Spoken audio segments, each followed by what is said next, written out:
चैतन्यं शाश्वतं शान्तं व्योमातीत निरञ्जनं नादबिन्दु कलातीतं तस्मै श्री गुरुवे नमः। प्रिय आत्मन, ईश्वर को पाना, आनंद को पाना, जीवन की सार्थकता को उपलब्ध हो जाना, आज हम इस विषय पे चर्चा करेंगे। हम हमेशा ही सुख और दुख का अनुभव दूसरों के कारण से कर लेते हैं, और सूत्र क्या है? जब मैं अपने से सुखी हो जाऊं, अपने में रमण करने लग जाऊं और अपने से प्रसन्न हो जाऊं, तो मैं उस आनंद को पा सकता हूं। दूसरों के होने से मेरा होना हो तो बहुत बड़ी कीमती बात नहीं है।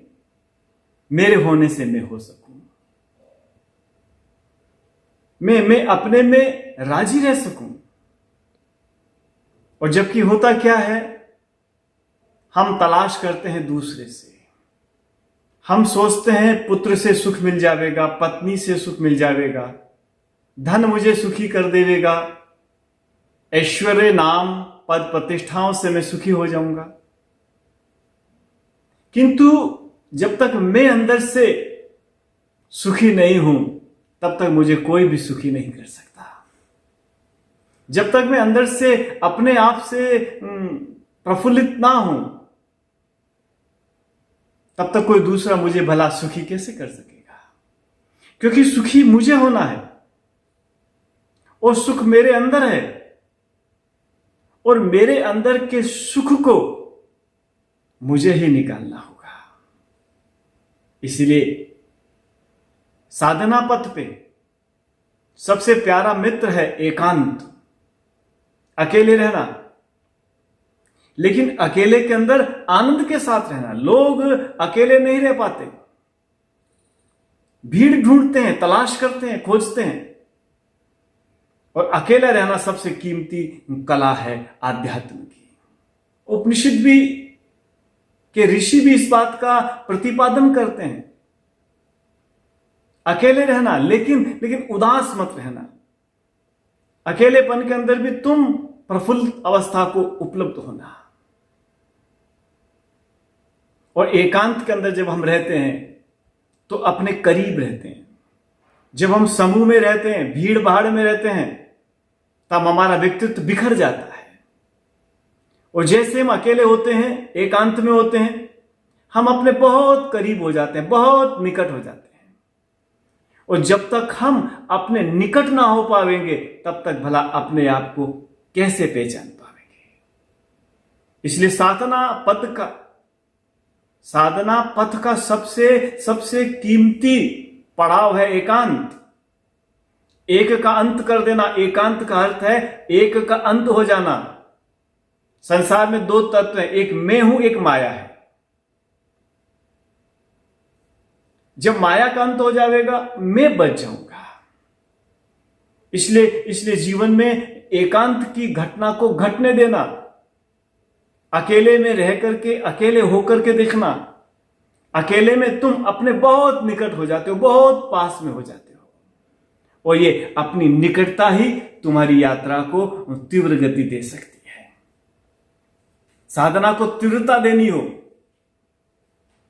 तो दिन में करीब करीब 2 घंटे एकांत में बैठना चाहिए, और फिर एकांत के बाद आंखों को बंद करके अपने अंतर में, अपने भीतर, जहां तुम होकर के रहते हो, उस तुम को खोजना, उस तुम को आवाज देना, उस तुम का स्मरण करना। आंखों को बंद करके सिर्फ तुम रह जाओ। जब तुम रह जाते हो, तभी वो उपलब्ध हो जाता है। और अपने अंदर ही तो छुपा हुआ है सब कुछ। अपने भीतर ही तो घटना घटेगी। आज तक किसी भी दूसरे ने हमें शाश्वत सुख को उपलब्ध नहीं करा पाए हैं।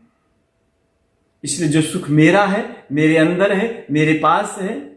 और फिर मजे की बात है, जब हम पैदा होते हैं तो रोते हुए पैदा होते हैं, क्योंकि संसार में हम लोग आए, इस नए जगत में हमारा आगमन हुआ है। और जीवन भर हम रोते ही रहते हैं, कामनाओं में, वासनाओं में, इच्छाओं की अभिव्यक्ति में, बनाने बिगाड़ने में हम जीवन भर रोते हैं। और आखिरी के अंदर भी इन सबको छोड़ करके जब जाते हैं तो फिर रोते हैं। तो आए थे तब भी अवधूत थे, हाथ खाली थे। जब जा रहे हो तब भी अवधूत हो और हाथ खाली है। तो जब दोनों स्थिति में हाथ खाली थे तो जीवन के बीच में हाथ भर लेने से भी कुछ नहीं हो सकता। इसीलिए वैराग्य के साथ साथ एकांत हो।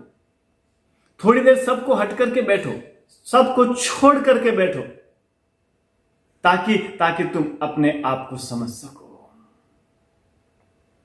खुद ही को है अगर पाना तो खुद ही में रहे तू प्यारे। यदि उस ऐश्वर्य को पाना है, उस अनंतता को पाना है, तो खुद की तरफ मुड़ना होगा। और जब तुम खुद को उपलब्ध हो जाओगे, भगवान महावीर की तरह, भगवान बुद्ध की तरह, कबीर दास जी की तरह, तुलसीदास जी की तरह, तुकाराम की तरह, नामदेव जी की तरह, मीराबाई की तरह, इन सब ने अपने भीतर छलांग लगा ली। इन्होंने एकांत को अपना परम वैभव, परम ऐश्वर्य, परम संपत्ति बना लिया।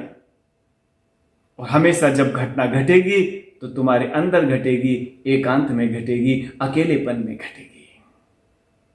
इसलिए साधना पथ के सभी पथिकों को यह विनम्र आग्रह है कि जीवन में एकांत की घटना को घटने देना, क्योंकि उसी में तुम पा सकोगे उसको।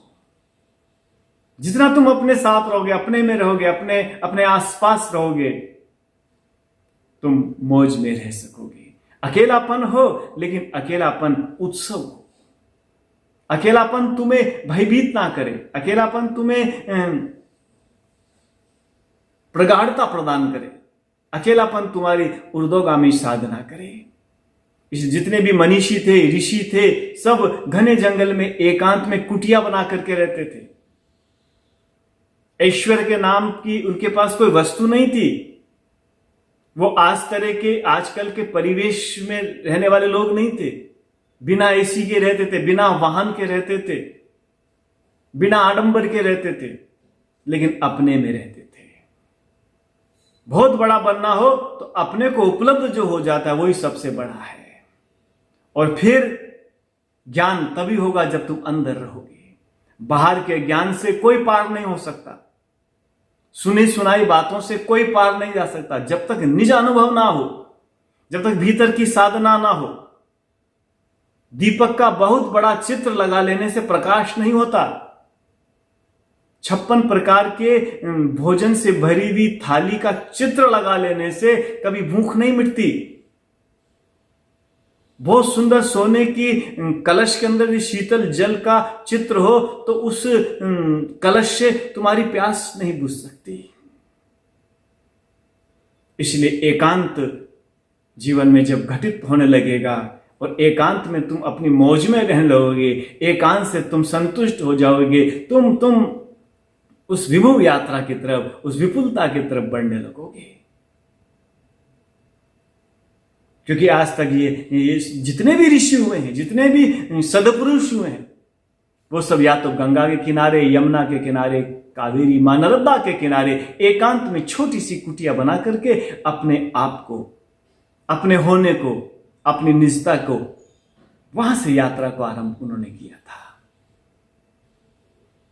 इसलिए एकांत जीवन की सबसे अनमोल घड़ी है। अकेलापन एक अद्वितीय क्षण है। जब तुम अकेले होते हो तो अपने बहुत पास में होते हो। जब तुम भीड़ भाड़ में होते हो तो तुम खो जाते हो। जब तुम ही खो जाओगे तो उसको कैसे उपलब्ध हो सकोगे। इसलिए जीवन में एकांत अवश्य धारण करें। प्रभु आपकी जय हो। प्रभु आपकी जय हो।